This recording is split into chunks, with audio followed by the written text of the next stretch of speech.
Episode की शुरुआत में रॉज किंग को एक जोरदार किक मारता है। किंग हवा में उड़ जाता है, लेकिन वो जैसे तैसे खुद को संभाल लेता है और वापस ज़मीन पे आ जाता है। वो कहता है तुम सिर्फ इतना ही जानते हो कि इस तरह की बेकार की ट्रिक्स को कैसे यूज़ किया जाए। रॉज कहता है क्या तुम कॉन्फिडेंट हो कि तुम मेरी फुल स्ट्रेंथ को संभाल पाओगे। ग्रैनी कह रही होती है वो गधा। वो रॉज को गुस्सा दिला रहा है। जितना ज़्यादा रॉज को गुस्सा आएगा उतनी ही ज़्यादा उसकी पावर बढ़ेगी। ग्रैनी उस होस्ट से कहती है कि जल्दी करो, इस मैच को यहीं पे रोक दो। जो मीन होता है वो सोच रहा होता है कि ये पावर और बढ़ती जा रही है, और जाय का भाई सोच रहा होता है कि ये वही पावर है जिसके बारे में फादर बात कर रहे थे। रॉज अपनी ताकत बढ़ाता है और वो किंग पे हमला करने जा रहा होता है। किंग कहता है मैं इस हमले को नहीं रोक पाऊंगा। वो अपनी पूरी ताकत का इस्तेमाल कर देता है। वो जितनी तेज़ी से हो सके उतनी तेज़ी से वहाँ से निकलना चाहता है, लेकिन रॉज का हमला इतना तेज़ होता है कि किंग उससे बच ही नहीं पाता है। उसे एक कट लग जाता है। जैसे ही वो हमला रिंग से टकराता है, रिंग के चिथड़े उड़ जाते हैं। होस्ट कहता है सभी लोग जल्दी से रिंग के बाहर निकल जाओ, हमारा कैंडिडेट अपनी पावर को संभाल नहीं पा रहा है। सभी लोग तुरंत ही वहाँ से भागने लगते हैं। जज प्लीज़ आप अब इस मैच को रोक दीजिए, क्योंकि अब ये मैच नहीं रहा, अब ये ज़िंदगी और मौत का सवाल बन गया है। जो मेन होता है वो सोच रहा होता है ये पावर, ये स्ट्रेंथ, रॉज तुम मुझे अपनी हिडन पावर दिखाओ।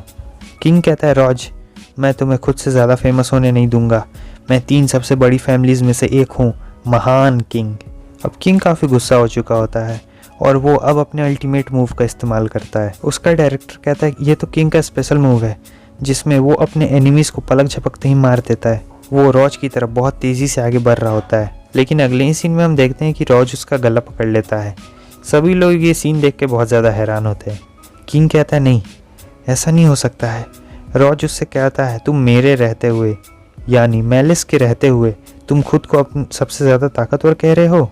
रॉज उसका सर लेता है और उसे ज़ोर से स्टेडियम में पटक डालता है और काफ़ी गुस्सा होते हुए कह रहा होता है तुम मेरे सामने खुद को सबसे ताकतवर बता रहे हो, और फिर उसे बहुत बार मारता है। लेकिन हम देखते हैं कि किंग उस हमले से बच जाता है और वो सोच रहा होता है कि मैं सिर्फ 1-2 बार ही टेलीपोर्ट कर सकता हूँ, अब मुझ में उतनी ताकत नहीं बची है। होस्ट कह रहा होता है रॉज रुक जाओ, ये बैटल अब ख़त्म हो चुकी है। रॉज कहता है ज़रा रुको, मैं तुम्हें दिखाता हूँ कि मेरी नफ़रत कितनी ज़्यादा है। रॉज उस पर वापस से अपना वही ताकतवर वाला हमला करने जा रहा होता है। तभी हम देखते हैं उसके बीच में जाय वैंग आ जाता है। रॉज उससे कहता है जाय वैंग क्या तुम भी मुझसे लड़ना चाहते हो। रॉज के सिर्फ एक पंच से ही जाय का जो वेपन होता है उसके टुकड़े टुकड़े हो जाते हैं। जाय सोच रहा होता है इसने अपने सिर्फ एक ही मुक्के में मेरे इस वेपन को तोड़ डाला, इसकी ये नई पावर तो कमाल की है। रॉज कहता है जाय मैं तुमसे एक और बार पूछता हूँ, क्या तुम मुझसे लड़ना चाहते हो। जाय का भाई सोच रहा होता है ये बेवकूफ़ क्या ये भूल गया है कि इसे किस चीज़ के लिए साइन किया गया था। जो मेन होता है वो कहता है अब फाइनली जाय वैंग भी एक्शन ले रहा है, और इधर डायरेक्टर कह रहे होते हैं जाय तुम वहाँ पर कब पहुँचे। मून कहता है ये बैटल और भी ज़्यादा इंटरेस्टिंग होती जा रही है। होस्ट उसके पास आता है और कहता है मास्टर आप इस सिचुएशन को कैसे हैंडल करेंगे। वो कहता है तुम बेकार में पैनिक क्यों हो रहे हो, तुम देख नहीं रहे हो ये मैच और भी ज़्यादा इंटरेस्टिंग होती जा रही है। होस्ट कहता है मगर रूल्स। बंदा कहता है रूल्स की किसे परवाह है, वो सब तो कचड़ा है। इससे ज़्यादा इम्पोर्टेंट कुछ नहीं है कि तुम ली कंट्री के सबसे ताकतवर लोगों को एक साथ लड़ता हुआ देखो। सीन चेंज होता है। किंग कहता है जाय आखिर तुम मेरी लड़ाई के बीच में दखल अंदाजी क्यों दे रहे हो। जाय उससे कहता है तुम क्या करते अगर अभी मैं इस हमले को ना रोकता तो। वो कहता है उसने बस मुझे थोड़ा सा सरप्राइज़ कर दिया था और वो मेरा अपोनेंट है। ये कहने के साथ ही वो अपनी स्पिरिचुअल एनर्जी को बढ़ा रहा होता है। जाय कहता है नहीं, वो हमेशा से मेरा अपोनेंट था।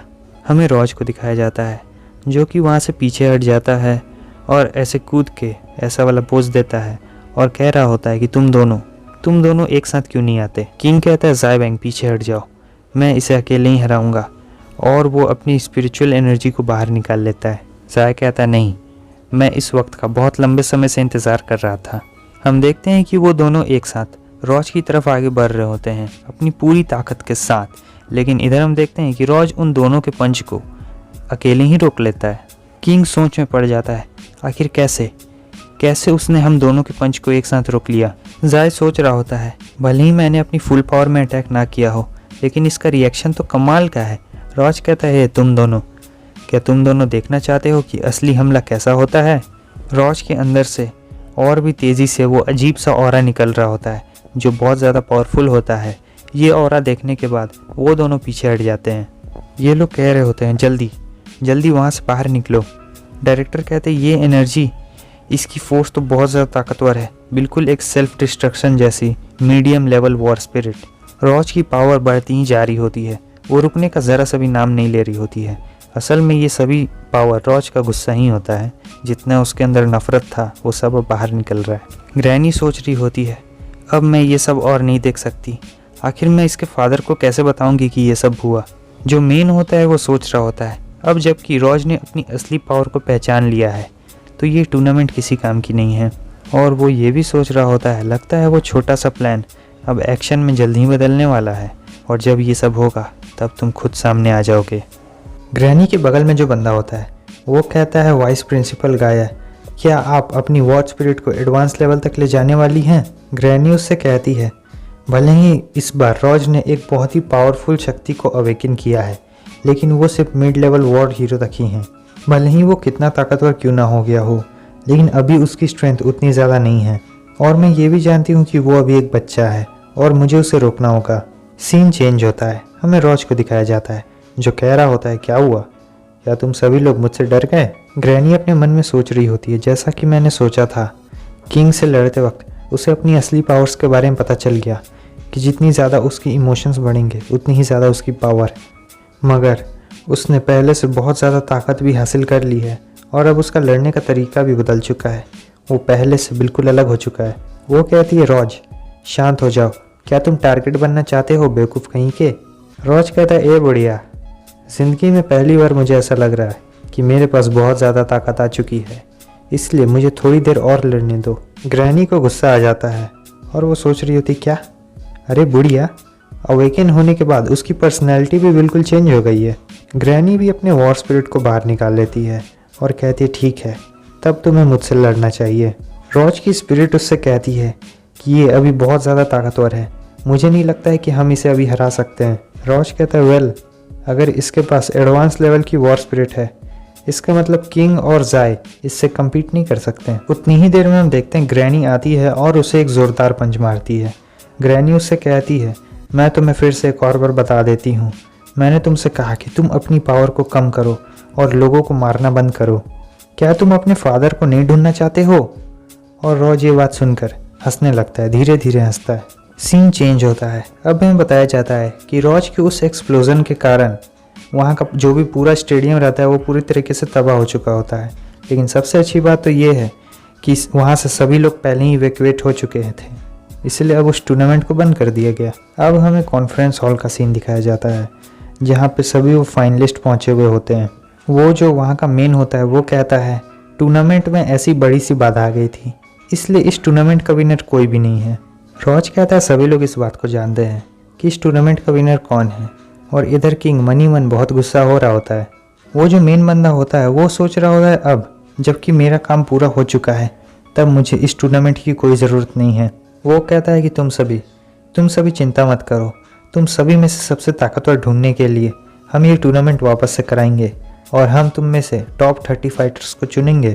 और अब इस देश के लिए तुम सभी के पास एक बहुत ही इम्पोर्टेंट टास्क है। वो उन्हें बताता है कि वो लोग अब टीम बनाने वाले हैं और हर एक टीम में 3 मेंबर्स होंगे, और फिर उसके आगे वो उन्हें बताता है कि वो लोग दूसरे छोटे मोटे खतरनाक जगह पर जाएंगे, वहाँ पर उन्हें मिशंस होंगे, वो मिशंस इन्हें पूरा करना है। ग्रैनी कहती क्या बकवासी बातें कर रहे हो, हमारा लॉगी कॉलेज इसमें पार्टिसिपेट नहीं करेगा। बंदा कहता है मैं आपकी बहुत रिस्पेक्ट करता हूँ, इसलिए आपका जो मर्जी वो करिए, लेकिन मैं आपको एक बात बता देना चाहता हूँ कि इस टूर्नामेंट में सभी पार्टिसिपेंट्स को फ्रीडम है कि वो जो करना चाहे वो कर सकते हैं। ये सिर्फ एक टूर्नामेंट नहीं है, इसमें इन सभी लोगों को मिशंस मिलेंगे और इसमें बहादुरी वाले मिशंस भी हैं, इन्हें एक्सपीरियंस भी मिलेगा, इन्हें अपनी लो लेवल वॉर स्पिरिट को और एडवांस लेवल में पहुंचाने का मौका मिलेगा। जाय और रॉज दोनों एक साथ कहते हैं हाँ हम ये मिशन ज़रूर पूरा करेंगे। और बस हमारा ये एपिसोड यहीं पे ख़त्म होता है। अगर आपको वीडियो अच्छा लगा लाइक कर दें, चैनल पर न्यू है सब्सक्राइब कर दें। यहाँ तक वीडियो देखने के लिए आप लोगों का बहुत बहुत शुक्रिया। फिर मिलते हैं आपसे नेक्स्ट वीडियो में, तब तक के लिए बाय बाय।